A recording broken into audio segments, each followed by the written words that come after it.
તો આજે તો ત્યાર બેર થઈને આપણે જવાનું હતું મેળામાં. પછી શું આપણે બધા ભાઈબંધુ ને કેમેરામેન ને પછી આપણે થઈ ગયા હાલતા. થોડીક વારમાં આશીષભાઈ પણ ગાડી લઈને આવી ગયા, કારણ કે ગાડીમાં 4 જણા ના હાલે તો એ મેળામાં આવવાના હતા.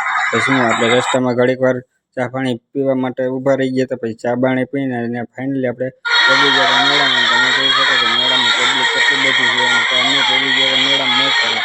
થોડીક વારમાં નાના એવા છોકરા અહીંયા ઠેકડા મારતા હતા. તો આપણે મન થયું પણ આપણે તો હવે મોટા થઈ ગયા હતા એટલે આપણે આમાં કંઈ પછી બેઠા નહીં ને. પછી આવી ગયા હતા ચશ્મા લેવા. પછી હું આપણે ચશ્મા લઈ લીધા અને બધા ચેક કરતા હતા ચશ્મા. આપણે પછી લઈ લીધા હતા ચશ્મા. પછી હું ચશ્મા લઈને આવી ગયા પાન ખાવા. અહીંયા તુષારભાઈ બધાને પાન ખવડાવતા હતા. હવે એ પાન તો એવડું મોટું હતું મિત્રો, તમે જોઈ લ્યો. આ પાન મોઢામાં કેમ નાખવું પણ તો આપણે ખાઈ તો લીધું છે, એમ તો મોઢામાં નાખી દીધું.